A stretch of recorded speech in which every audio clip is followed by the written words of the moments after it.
Okay, good morning all.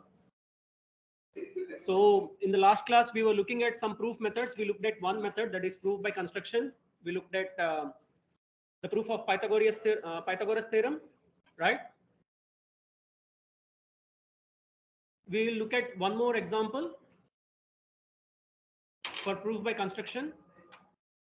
Again, this is also a Greek proof, Greek mathematics proof. Um,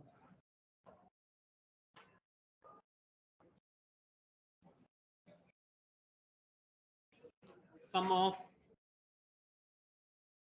first n odd numbers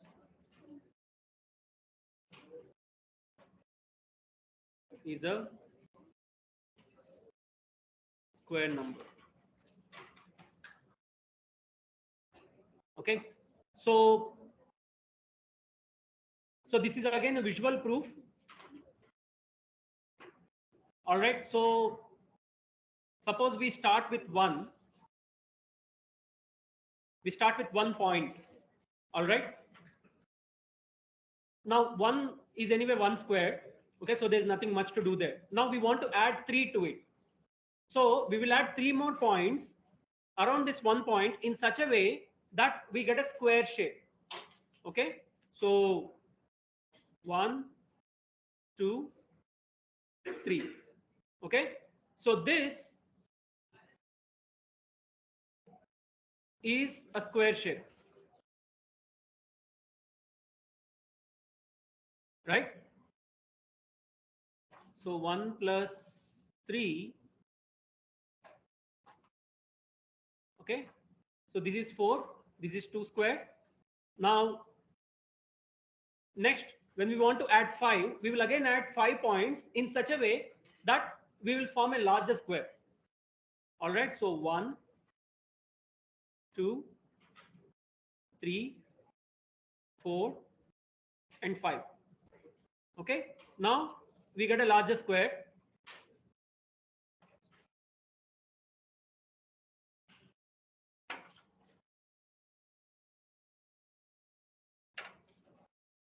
Right, this is also a square.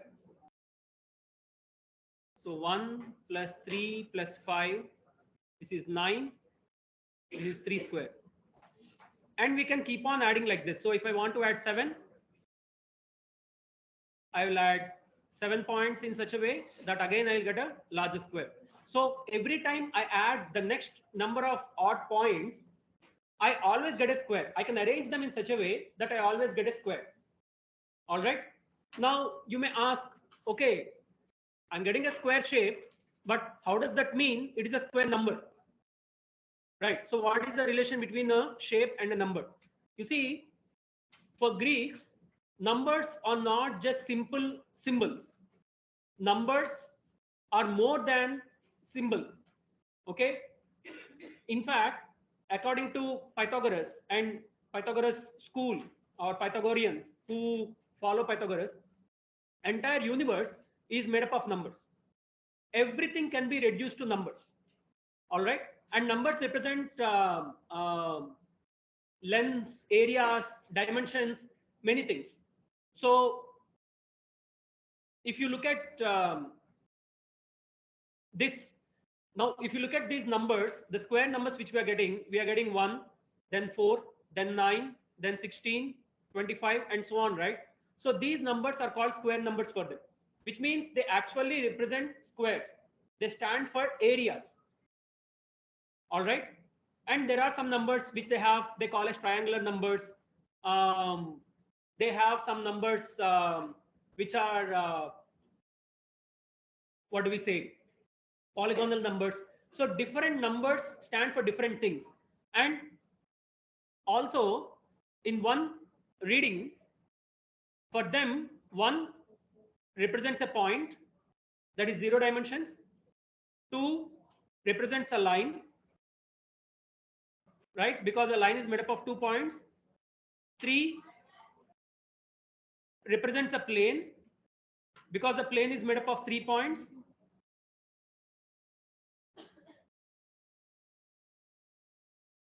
And 4 represents volume, because you need minimum 4 points to get a 3D shape or a 3D object, right?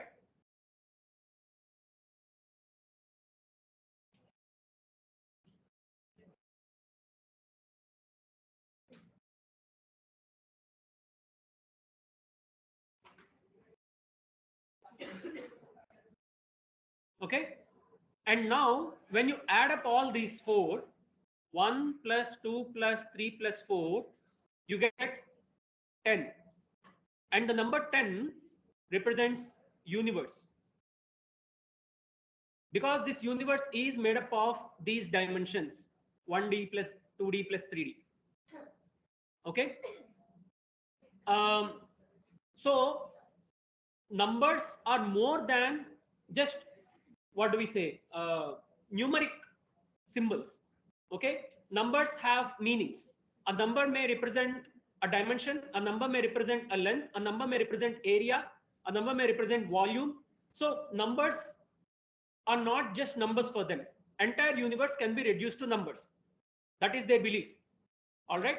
And they have one more belief, that there are only whole numbers. Entire universe is made up of whole numbers, and whole numbers because according to them, every number can be ratioed with every other number.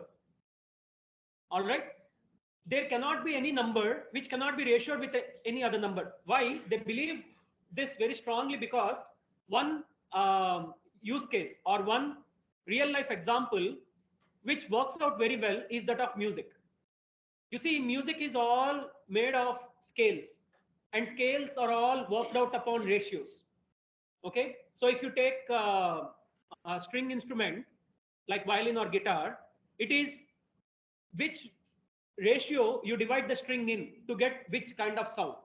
Okay, if you divide it in one kind of sound in 3/4 ratio or 5/8 ratio, you will get different kinds of sounds. All right.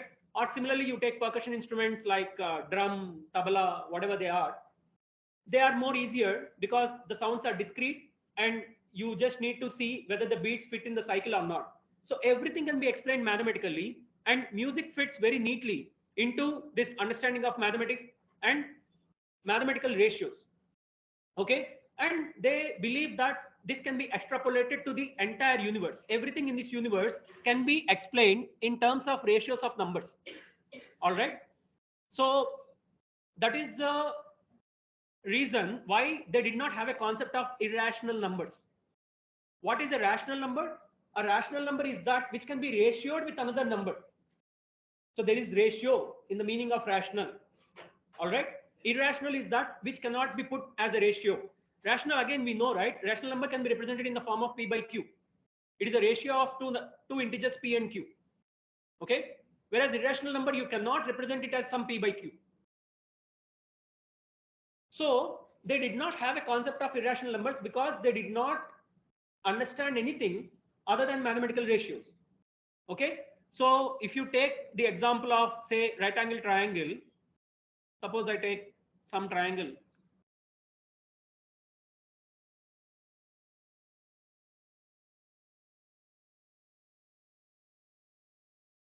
Say here both the sides are of length 1. Then what will be the length of hypotenuse? Huh? Root 2. But root 2 is an irrational number. They did not know what root 2 is. They did not have a concept of root 2. All right, because root 2 does not fit neatly. It cannot be ratioed neatly with any whole number which we know of. It cannot be some x times 1 or x times 2 or 3. Nothing like that. But if you take any numbers like 6, okay, 6 is 6 times 1 or 3 times 2 or 2 times 3, right?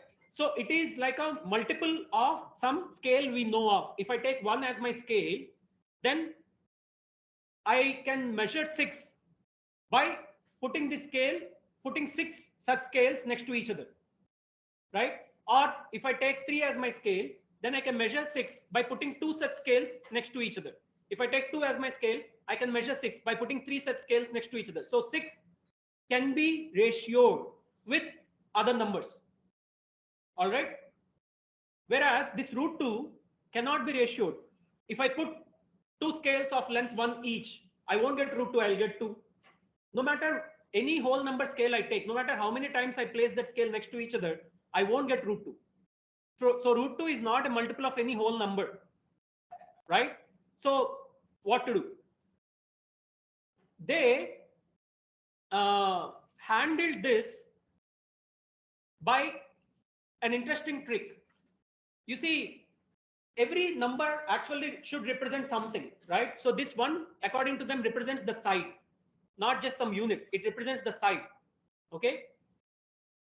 Now this root 2, they don't know root 2. It is just some x for them. All right. So, and this length is not being ratioed with anything we know of. So what they did, they assumed that this so-called line is not just a line, it is a hidden square. Okay, you imagine there is a plane going perpendicular to this plane and there is a hidden square. Now if I rotate that square and bring it into the same plane, that looks like this.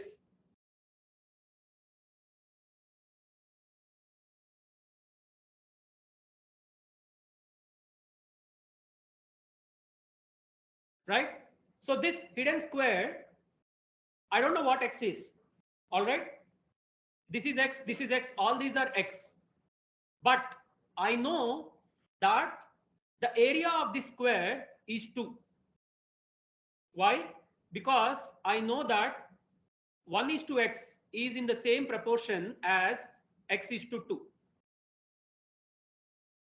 Okay, so now I got a whole number 2, and this 2 represents area. In the previous case, 1 represents length, and now 2 represents area. So what they would say, this so-called hypotenuse is not a length, it is a hidden area of 2. Okay, so they somehow bring in ratios to understand irrational numbers. So it is an interesting method that you can understand irrational by ratioing rationals, by ratioing it with rationals. So although I don't know what x is, I know at least the relation between x and other two rational numbers. So that is how I make sense of x. All right. So this is fine. But later, someone called Hippasus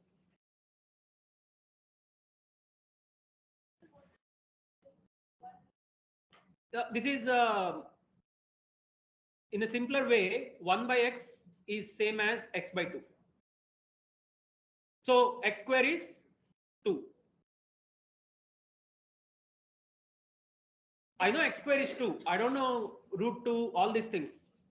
I just know x square is 2. They still believe that there may be some whole number between 1 and 2 which satisfies this condition. Okay, so that's a different thing. Later, Pythagorean, again, he also belonged to the school of Pythagoras, but he thought differently. He sort of established that this x is an irrational number. It can never be ratioed with any known rational number. Okay, so this sort of shook the foundations of Pythagoreans. This shook their foundational beliefs of this universe, that universe is made up of whole numbers and it can be expressed as ratios of whole numbers. So rather than trying to transform their beliefs, trying to restructure their beliefs, they just killed that person. So that's what they did, just to fit reality into their theory rather than trying to fit their theory into reality. Okay, so this is human tendency. This, like I mentioned in one of the earlier classes, almost every human has this problem. We have an idea of reality, be it big reality, entire reality, or a reality as simple as, you know, maybe some person. We have a notion about another person. Although we may find counterexample to our observations or to our understanding, we try to still fit those observations into our understanding rather than revising our understanding or our theory to fit into our observations. Okay, so this is something of such case. All right, so that's just an example. And another thing, this so-called universe, this 10 being universe, this is not something specific only to Greek culture.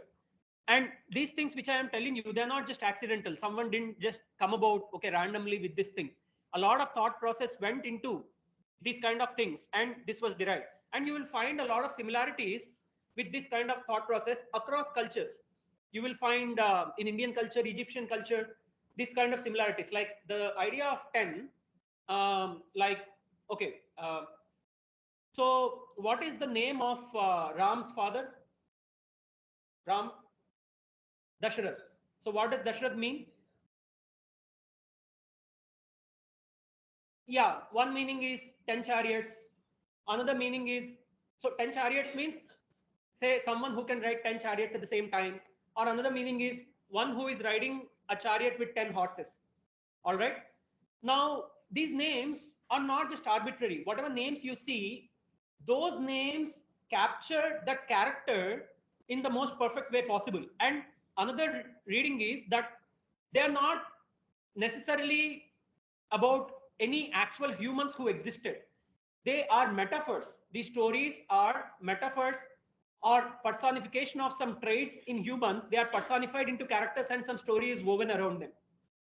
Okay, so one reading or poetic reading one can say, or a metaphorical reading one can say, is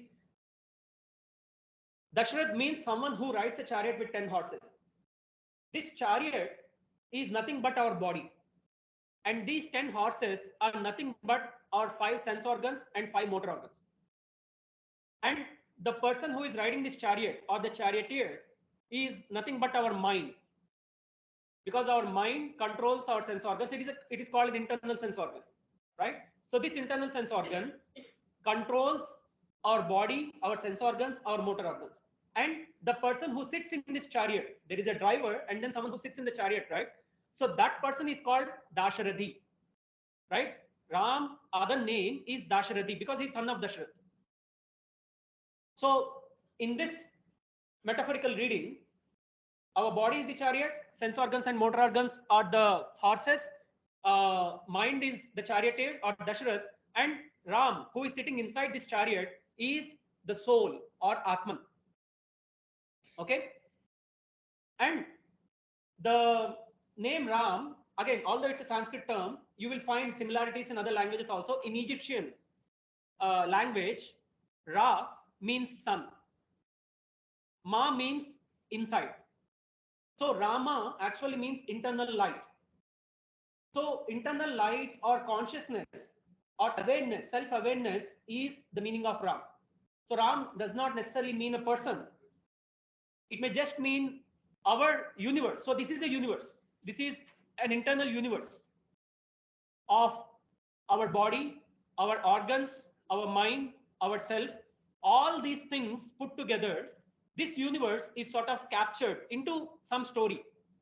And these are personified into characters and a story is woven around them. All right. Another quick reading of Ramayana as a whole is Ram is Jnana or all omniscient, right? Ram is knowledge, Jnana. Ravan is Ajnana. Sita is mind.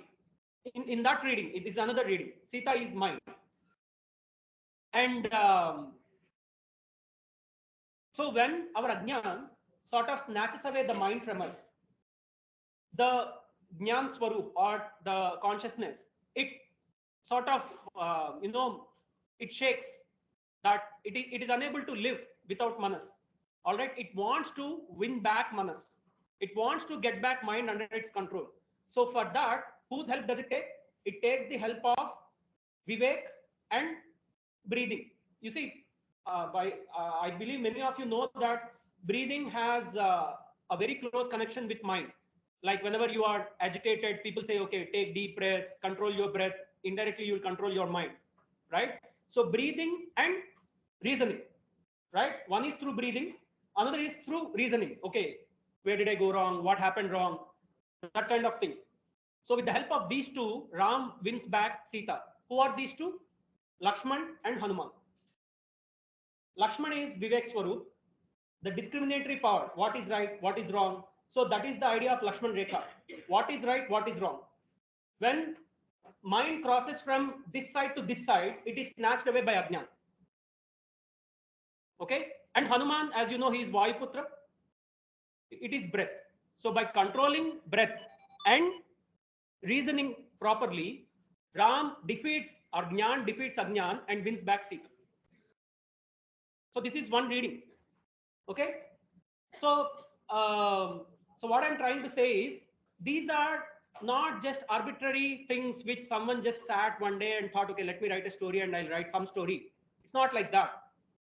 You need to be perceptive of the terms, the meanings, everything. And across cultures also, they are there. They are present across cultures. In fact, it is said that Pythagoras actually spent a lot of time in India and he went back. He learned many things, many mystical practices. It can be called black magic or dark magic or whatever, tantric practices, something like that.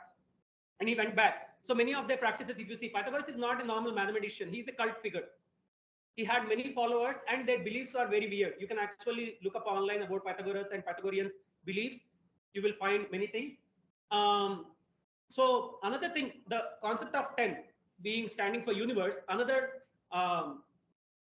similarity which we find here is, you see the number of directions, how many directions we have? Normally, how many directions we say we have? 4. Any other numbers? Why 10? Yeah? Yes. In one school we say 4, another school we say 8, right? Another school we say 10, including up and down. So these 10 directions constitute the universe. All right. So that is another understanding of 10. Okay. So these are not just random numbers which are just thrown. Okay, let me just associate 10 with universe. Let me just associate 3 with plane. No, not like that. There is a lot of thought behind the mapping and the meanings given to these numbers. Okay. So I just wanted to mention that. And if you are interested in reading about Pythagoras, I mentioned this book already. You should look up this book, Men of Mathematics by E.T. Bell.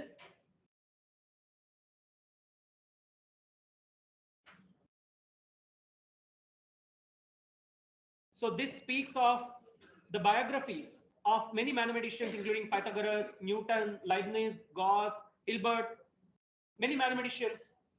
And it's a very popular book. It's a very interesting book. It will actually make you look at mathematicians also as human beings, right? Their pitfalls, their strengths, their weaknesses, all those things. Okay? Okay. So now let's move on to the second proof method.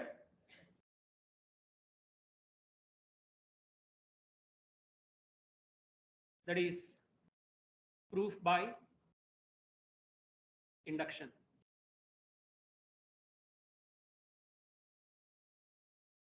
You all know this, but let's just quickly revise this. So in induction method, how many steps are there broadly? 3 steps, huh? Okay, what are the 3 steps? Okay.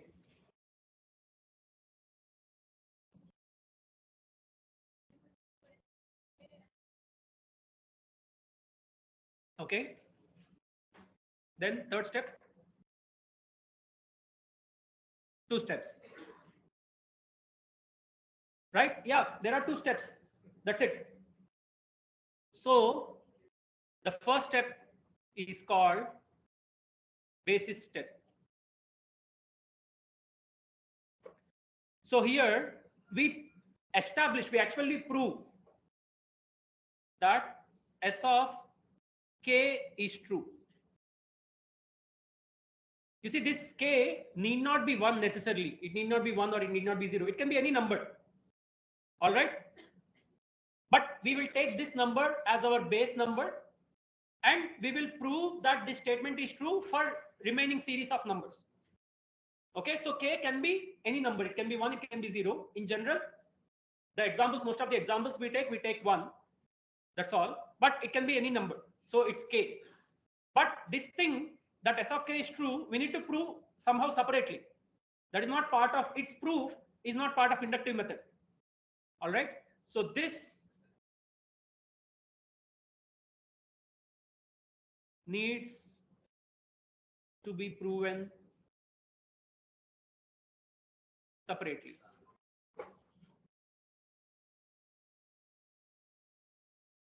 All right. And second is induction step.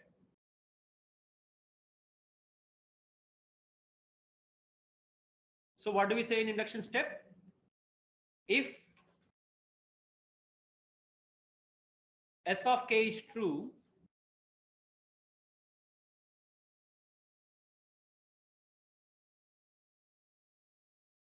then if S of k is true, then yeah, you know this. S of okay, S of k plus 1 is also true. That is what we usually use, or the examples we saw mostly are like that. But it's not necessarily only k plus 1. It can be any other relation also, any other function also of k. It can be S of 2k or S of k plus 2, right? It can be any function of k. Mostly the examples we saw deal with k plus 1, but it's not necessarily restricted to that, right? So here we say if S of k is true, then S of any function of k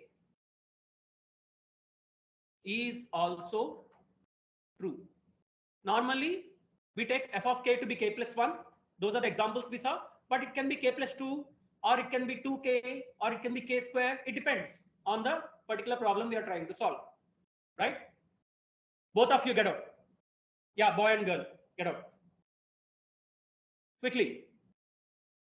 Since the beginning, you have been disturbing me. I am giving you absent for 2 classes. Go. Leave quickly.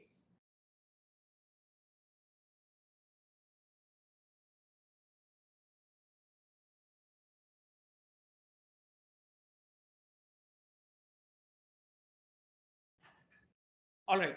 So let's look at an example. We'll take the same example which we took. We'll give a different proof to prove that the sum of first and odd numbers is a square number. So there are multiple proofs for the same statement. Earlier we just saw a visual proof. Now we will see arithmetic proof or inductive proof.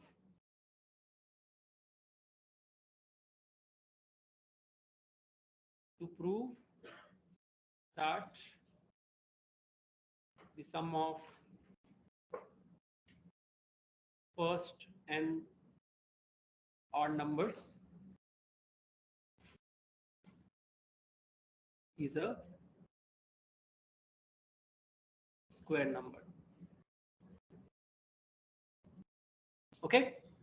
So first,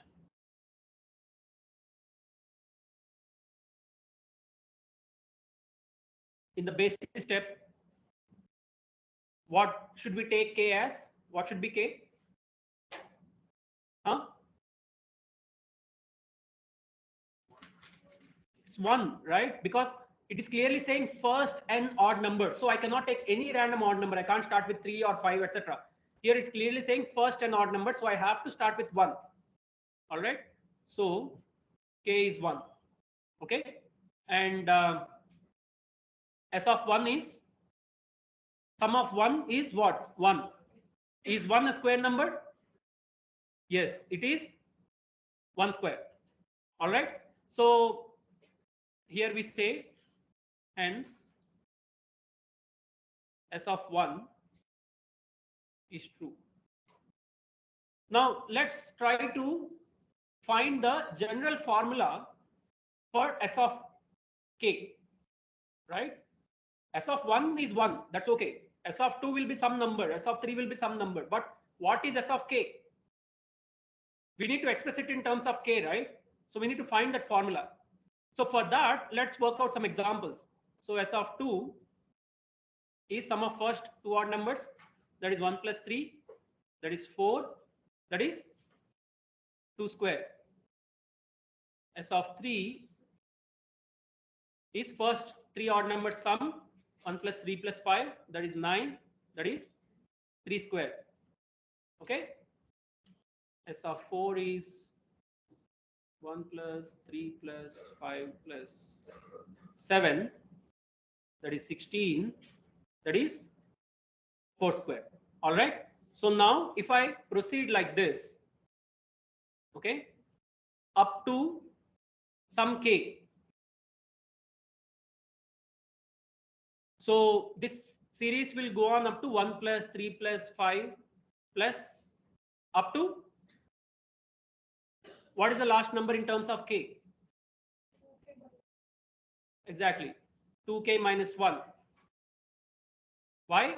Here you can see, here 3 is 2 into 2 minus 1, 5 is 2 into 3 minus 1, 7 is 2 into 4 minus 1. So the last term in the series will be 2k minus 1. All right. And it should be equal to k square. Okay. So this is what we are proposing. We saw the pattern and we believe that S of k will be k square. Okay, now we need to prove this. This is the basic step, that's all. All right. Now let's move on to the induction step. So I just established basic step. Now I will prove.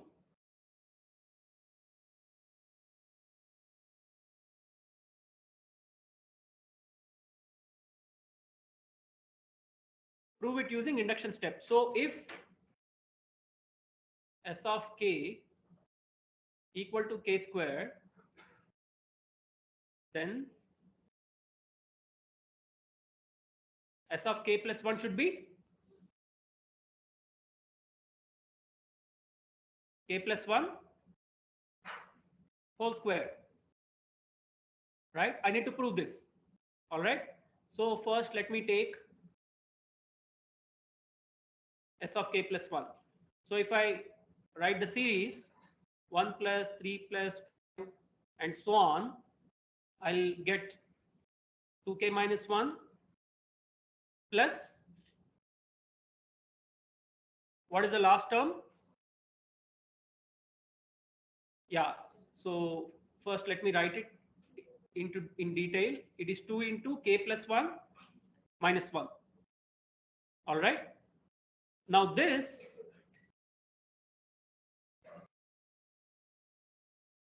I already know what this is. What is this equal to? K square, right? So this is nothing but S of k, that is equal to k square. All right.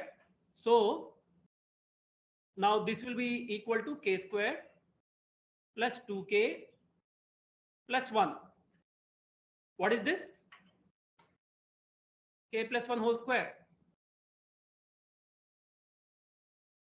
That's it. So if S of k equal to k square, then S of k plus 1 will be equal to k plus 1 whole square. That's it. So we proved. So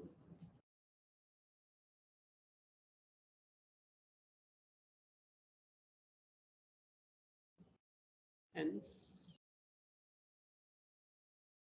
S of k plus 1 equal to k plus 1 whole square is true. Okay. Yeah. So this is proved. Now let's look at the third method, that is proof by contradiction.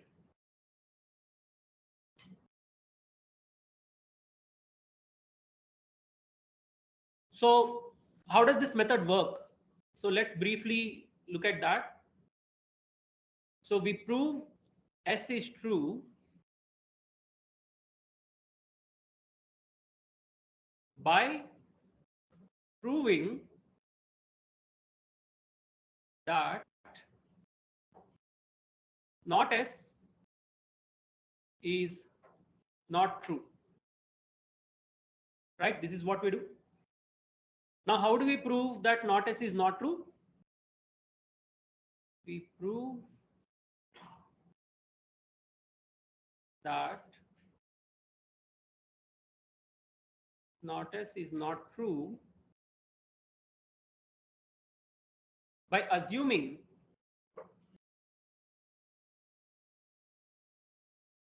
not S to be true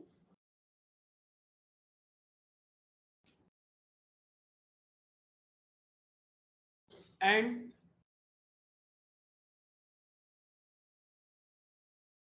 running into a contradiction.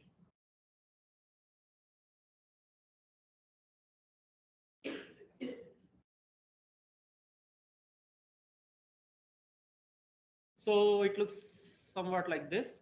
I start with not S. I have some other premises and some intermediate steps. Finally, I will end up with a contradiction. This is the symbol for contradiction.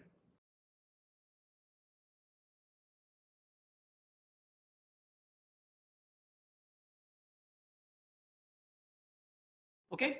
So if I am landing up in contradiction, it means there are only two possibilities. One, either my premise is wrong, the initial assumption is wrong, or there is some mistake in my logic. This logic can be verified and re-verified, and one can say, okay, the logic is correct, which means the only possibility is my initial assumption is wrong. Okay. So we say that not S is not true. All right. I assume not S to be true and I ran into a contradiction, which means my assumption that not S is true is wrong. So not S is not true. Okay. And in turn, I conclude that S is true. Okay. This is proved by contradiction. Fine. So let's look at the traditional example for proof by contradiction. That is to prove that root 2 is irrational.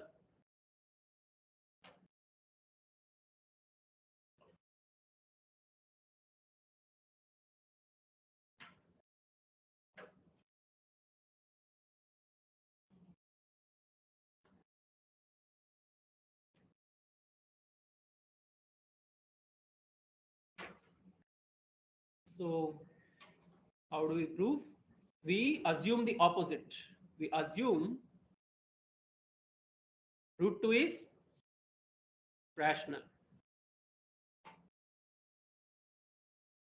That is, root 2 can be expressed in the form of P by Q, where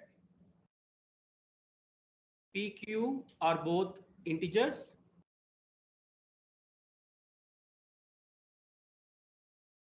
and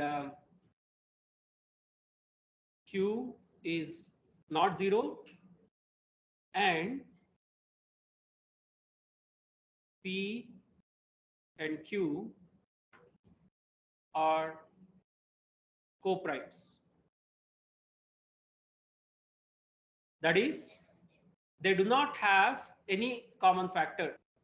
P by Q is in its simplest form. It cannot be reduced further. All right. So now what we do, we square both sides.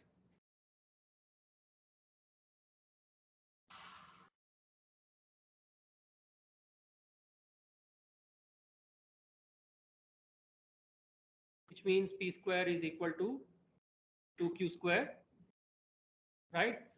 This means P square is even. All right. If P square is even, what does it tell us about P? Huh? P also has to be even because an odd number square cannot be an even number. Okay. So P is even, which means P can be expressed as 2 into some number x. Okay. So now let's take this equation, P square equal to 2Q square. Let us substitute P with 2x.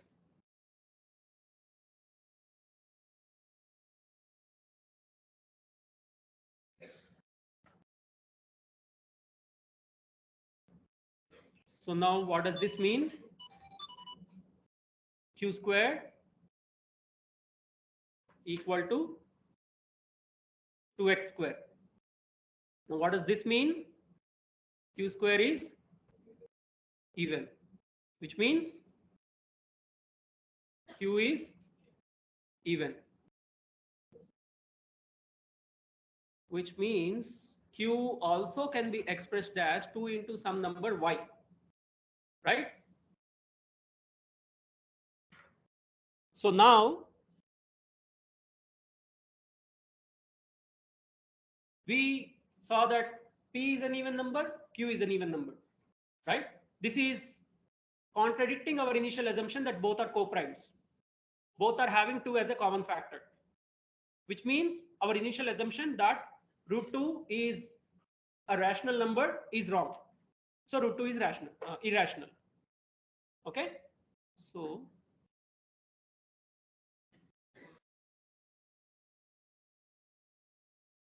which means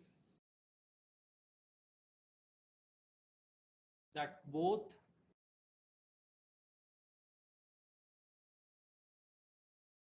P and Q have 2 as a common factor and hence are not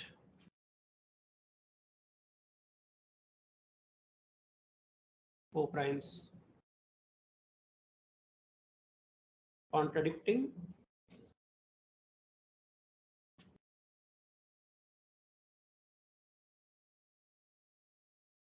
our initial assumption that they are co-primes.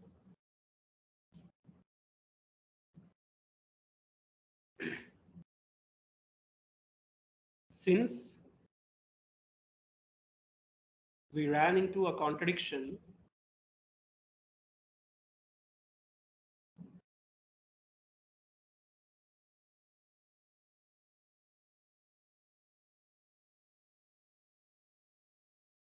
we need to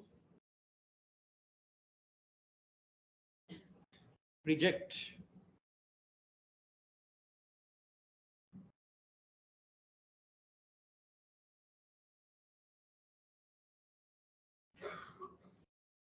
the original assumption that root 2 is rational.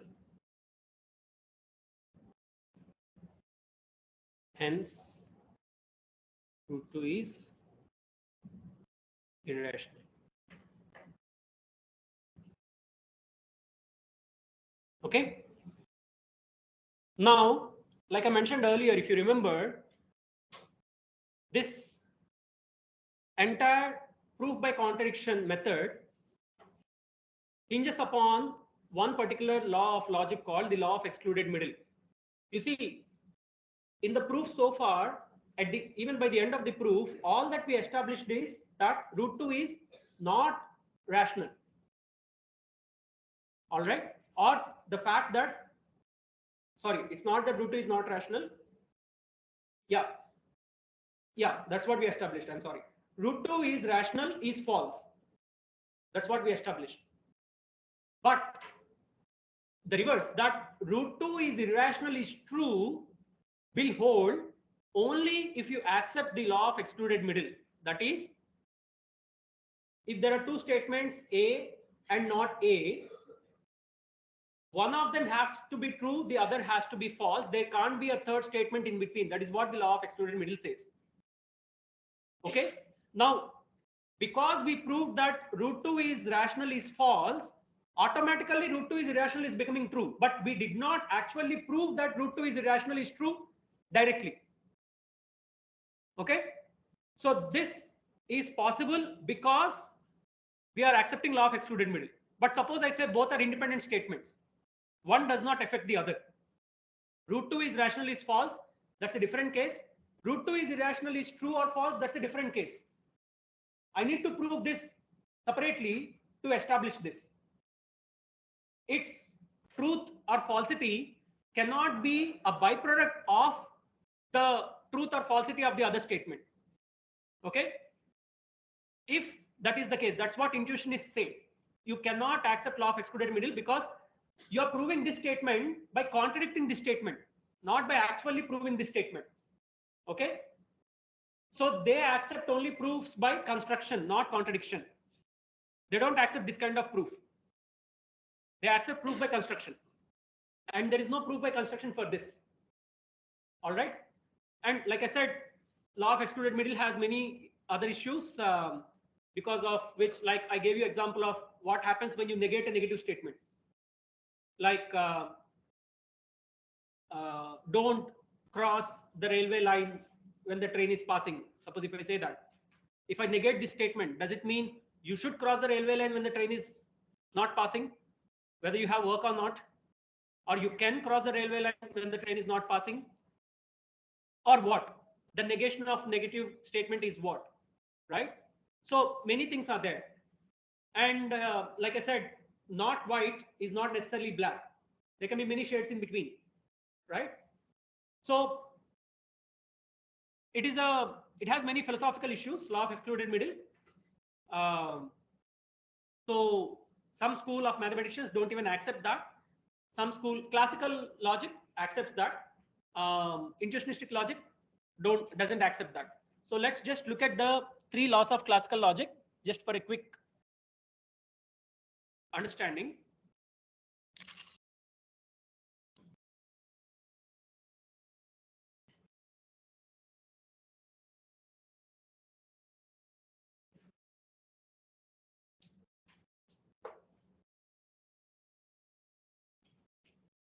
So the first law is called law of identity. So this basically is quite simple. It just says A is A. That's it. A cannot be not A. A is A. It is like self-reference law. The second one is law of excluded middle. This says that either A or not A is true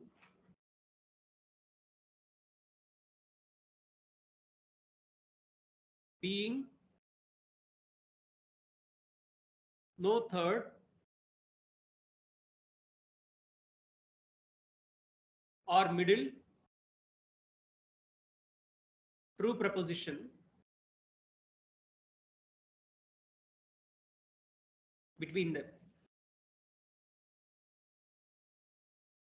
All right. So this is what is happening.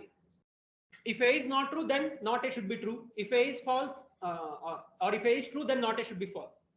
There can't be a third statement which is true other than these two. All right. So simple. If root 2 is not rational, then it has to be irrational. Or if the statement root 2 is rational is false, then root 2 is irrational should be true. There is no third statement which can be true. So root 2 is irrational is true. This is being proved indirectly by proving that root 2 is rational is false. All right. So it is a byproduct, not a direct proof. And finally, law of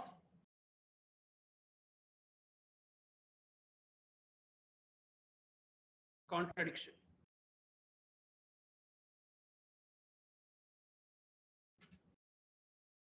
This is also called law of non-contradiction. Anything is fine.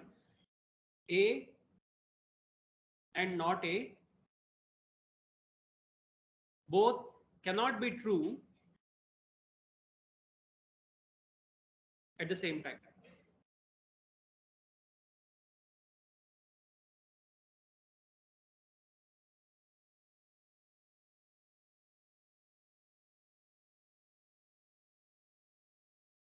All right. So what is the problem with law of excluded middle?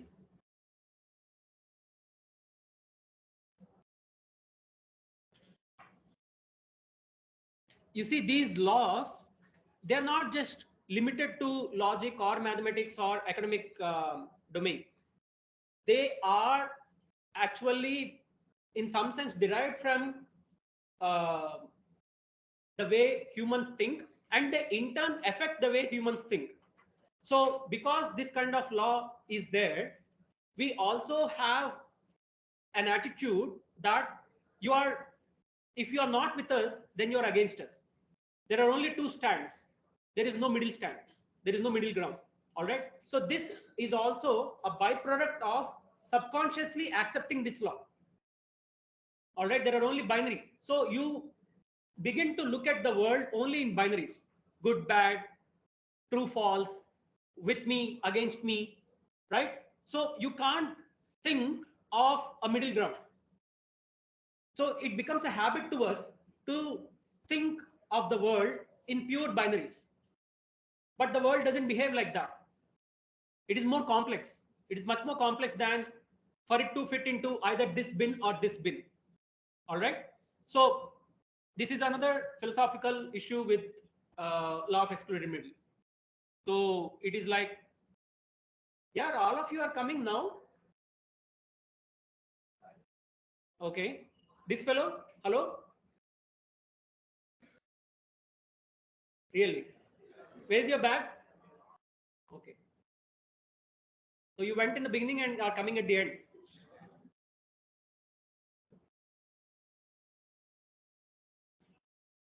So this is more like with us or against us.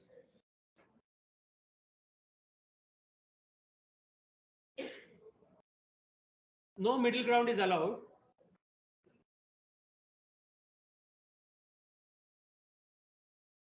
If you accept this law.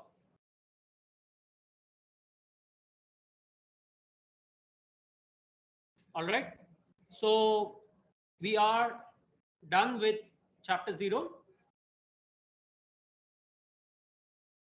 So these are the topics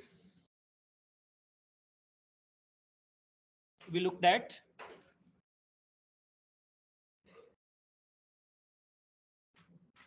Set theory, functions,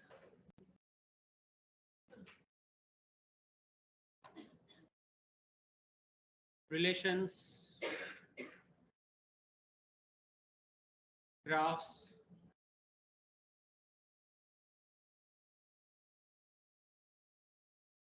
strings and languages,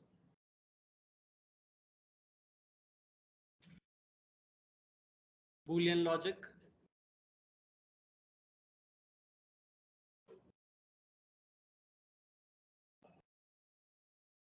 definitions, proofs, and theorems, and types of proofs. So apart from the first 5 lectures, all these will be part of your minor exam. So until today, from the first lecture until today's lecture is the syllabus for your minor exam. Okay. So let's stop here and